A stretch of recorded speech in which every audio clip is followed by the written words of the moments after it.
Good morning students, I am Dr. Priyanka Bhalerao and welcome to my channel Royal Educational Services। तो आज हम लेके आए हैं 10th क्लास का चैप्टर 1 रियल नंबर के ही कुछ क्वेश्चंस। ठीक है, अब जो 10th क्लास की अभी सीरीज चल रही है इसमें मैं वेटेज के हिसाब से जो चैप्टर कवरिंग बता रही हूँ आपको।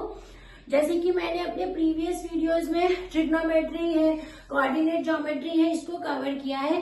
उसके साथ ही जो 10th क्लास का हमारा फर्स्ट चैप्टर है वो है रियल नंबर्स। रियल नंबर्स यानी आपको इस चैप्टर में सभी नंबर्स के बारे में बताया गया है, नंबर लाइन के बारे में बताया गया है कि किस तरह से रैशनल नंबर को नंबर लाइन पे रिप्रेजेंट करते हैं। अब उसी कॉन्सेप्ट को जब आगे बढ़ाते हैं तो इस चैप्टर में कुछ ऐसे इंपॉर्टेंट क्वेश्चंस हैं जो जिसका आना बिल्कुल निश्चित है, जो आते ही हैं। जैसे कि हमें प्रूफ करना रहता है, हमें कुछ नंबर्स लेके रखें, हमको उनको रैशनल नंबर और इरैशनल नंबर जो है वो शो करना है। जैसे कि हमारे पास में क्वेश्चन है proof that a root 5 is an irrational number.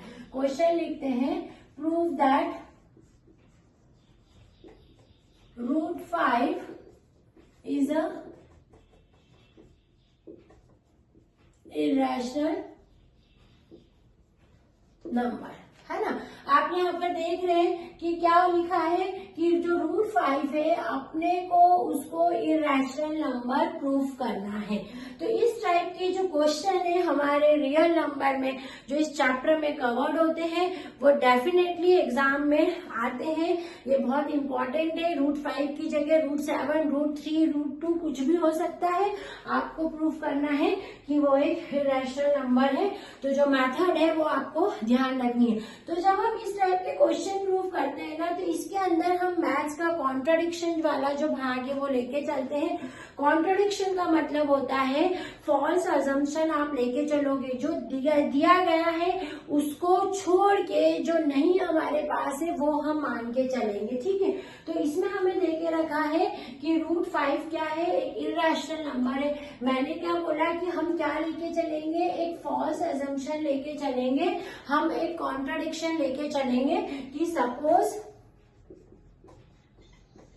Suppose root 5 is a rational number. आपको प्रूफ क्या करना है, आपको प्रूफ करना है कि वो इरैशनल नंबर है। तो इरैशनल नंबर प्रूफ करने के लिए हम एक फॉल्स अजम्पशन, एक कॉन्ट्रडिक्शन जिसको मैथमेटिक्स में बोला जाता है, जो कि मैथमेटिक्स में शुरू से ही स्टार्टिंग से आपने सीखा है कि फॉल्स अजम्पशन लेके आप जो ट्रू आपको चाहिए वो चीज ऑटोमेटिक आपके हाथ में आ जाती है। तो वही कॉन्ट्रडिक्शन हम लेके चल रहे हैं कि सपोज रूट 5 जो है वो एक रैशनल नंबर है। अब यदि ये रैशनल नंबर है तो ये कैसा है, अपॉन में है। मान लो ये कैसा है, r बाय एस, और r एस जो है वो दो आपके इंटीजर है। ठीक है, मतलब किस टाइप से है ये आपका ये है रैशनल नंबर किस टाइप से होगा, root 5 equals to r by s, और जहां पर r and s are integers. ठीक है, क्योंकि अपन ने क्या माना, यहाँ पर देखा था कि इरैशनल नंबर प्रूफ करना है। मैंने आपको बोला है कि जब आपको यहाँ पर जो भी प्रूफ करना है उसका कॉन्ट्रडिक्शन आप यहाँ लेके चलते हैं, तो हम लेके चले रूट 5 एक रैशनल नंबर है। अब रैशनल नंबर होता है यानी ये p बाय क्यू के फॉर्म में रहता है। p बाय क्यू के फॉर्म में, यहाँ पर r बाय एस के फॉर्म में है, जहाँ r और s जो है इंटीजर है। तो ये पॉइंट तो सभी को ध्यान हो गया कि root 5 equals to r and s, और जहां पर r और s जो है आपके इंटीजर है एंड s जो है नॉट इक्वल्स टू 0, क्योंकि रैशनल नंबर की डेफिनेशन को रिकॉल करेंगे p by q where q is not equals to 0। Same चीज मैंने यहाँ लेके रखी है r by s where r is not equals to 0। ठीक है, अब ये चीज सभी को क्लियर होगी। अब हम इसको आगे बढ़ाते हैं, जहां पर r और s का एक कॉमन फैक्टर लेके चलते हैं। तो देखो ऐसे केस में जहां पर r और s एक इंटीजर है, कैसे इंटीजर है हमें पता नहीं है, लेकिन इस टाइप के इंटीजर में यदि हमको कॉमन फैक्टर लेना है तो वो कॉमन फैक्टर कौन सा होता है, 1 होता है। ठीक है, तो हम क्या करेंगे नेक्स्ट स्टेप में, इनका जो कॉमन फैक्टर है उसको लिखेंगे let 1 be a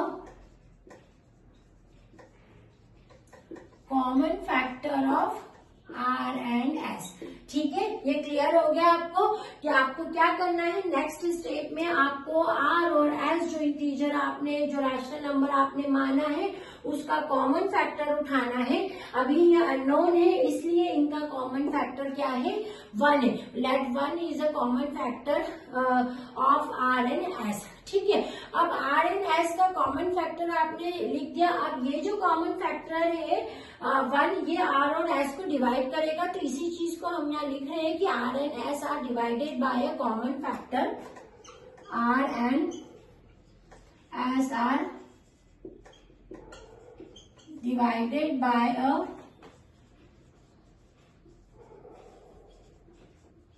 common factor. R और एस कॉमन फैक्टर से डिवाइड होगा, डिवाइड हो रहा है तो आपको मिल रहा है we obtain √5 equals to a upon में बी।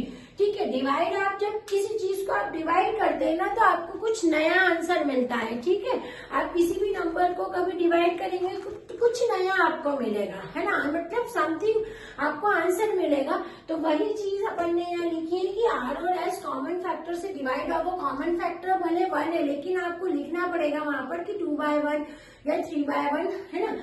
तो अगर वो कॉमन फैक्टर से डिवाइड हो रहा है तो आपको मिलेगा √5 equals to a and b, जहां पर ए एंड बी जो है वो कोप्राइम्स नंबर है, where a and b are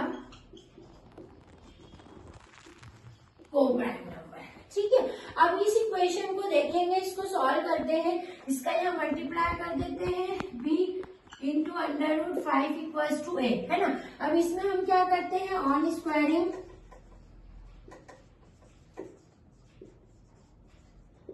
both side, दोनों तरफ स्क्वायर कर दो तो b² 5 इक्वल्स टू a², क्योंकि ये रूट था, मतलब आपके पास में क्या आ गया है, ये आ गया है 5b² इक्वल्स टू a²।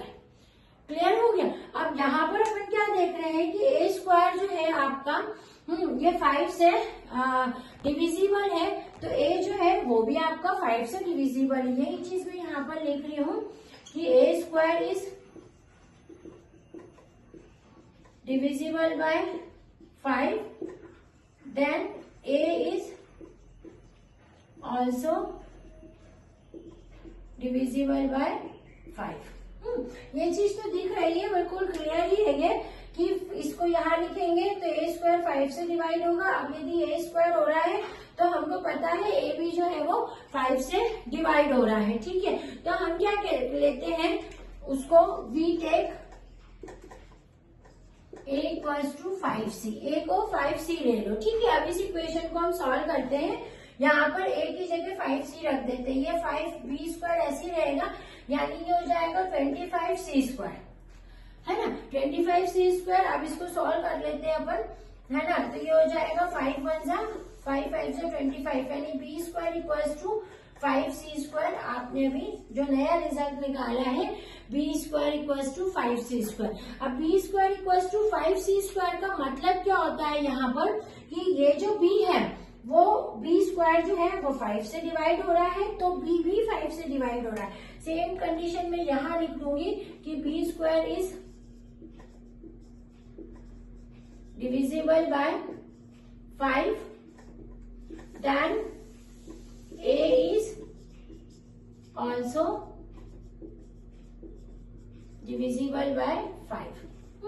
तो अपन ने क्या अपन ने √5 इक्वल्स टू a/b बताया था जब वे अपने कॉमन फैक्टर से डिवाइड होते हैं। तो जब हम इसको सॉल्व कर रहे हैं ना तो हमने देखा कि a² भी 5 से डिवाइड हो रहा है और a भी 5 से डिवाइड हो रहा है, सेम b² भी 5 से डिवाइड हो रहा है और b भी 5 से डिवाइड हो रहा है।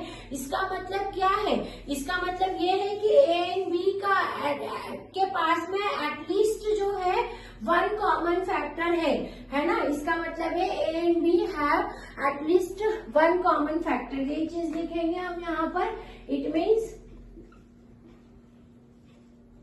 a and b has at least 1 common factor. तो हमने क्या देखा कि जो a एंड b है उसके पास एक कॉमन फैक्टर है, क्योंकि दोनों क्या हो रहे हैं, डिविजिबल हो रहे हैं 5 से, तो उनका जो पास एक कॉमन फैक्टर उनके पास में है।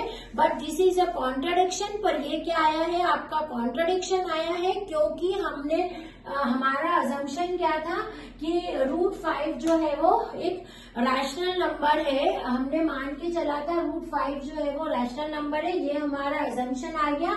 तो इससे आपने प्रूफ कर दिया कि √5 इज एन इरैशनल नंबर। तो यही जो चीज मैंने बोली है आपको यहाँ पर शब्दों में लिखनी रहेगी, but it is a contradiction. Contradiction आता है मतलब यहाँ पर जो माना है वो आपका गलत था, ठीक है। अब यदि ये गलत था तो सही क्या होगा, ये जो ऊपर प्रूफ करने का बोला है ना, but it is a contradiction, therefore √5 is a irrational number, है ना। तो जो ये कॉन्ट्रडिक्शन वाले क्वेश्चन आते हैं ये रियल नंबर्स में बहुत इंपॉर्टेंट है ना। तो आपको ये जो क्वेश्चन है, आपको √5 की जगह √7 आ जाए, √2 आ जाए, √3 आ जाए, वो कोई मैटर नहीं रखता। आपको जो प्रोसीजर है इस टाइप से लेके चलनी है। आपको जो बोला है उसको उल्टा आपको मान के चलना है। इरैशनल बोला है तो आप बोलेंगे कि वो रैशनल नंबर है। रैशनल नंबर है तो उसकी डेफिनेशन लगाएंगे। जब आप उसकी डेफिनेशन लगाओगे, इसका कॉमन फैक्टर लिखोगे, हमेशा 1 रहेगा यहाँ पर, क्योंकि ये अननोन रैशनल नंबर है। फिर 1 लेने के बाद में जब आपने कॉमन फैक्टर लिया तो ये डिवीजन होंगे, तो जब कुछ चीज डिवाइड होती है तो इस तरह से उसको लिखा जाता है, ठीक है। तो हम लिखेंगे √5 = a/b। अब हम इसको यहाँ मल्टीप्लाई करके इक्वेशन, हमारा बेसिक अलजेब्रा इक्वेशन बना रहे हैं। अब रूट हटाना है तो भी हमको पता है कि रूट कैसे हटाया जाता है, रूट हमेशा स्क्वायर करके ही हटता है, इसलिए मैंने यहाँ स्क्वायर कर दिया। स्क्वायर करने के बाद में हम इस इक्वेशन को ध्यान से देखेंगे। एक इक्वेशन हमको यहाँ पर ऐसी मिलती है, ठीक है। अब इस इक्वेशन में हमको क्या है, हमको तो ये देखना है कि a और b जो है क्या उनमें कॉमन फैक्टर है। तो पहले इक्वेशन से बता दिया हमने, a² 5 से डिवाइड हो रहा है तो a भी 5 से डिवाइड होगा। अब क्या करते हैं, अब हमको भैया c के लिए निकालना था, तो हमने क्या करा, a की जगह 5c रख दिया। अब b को हमने देखा, b² = 5c² आ गया।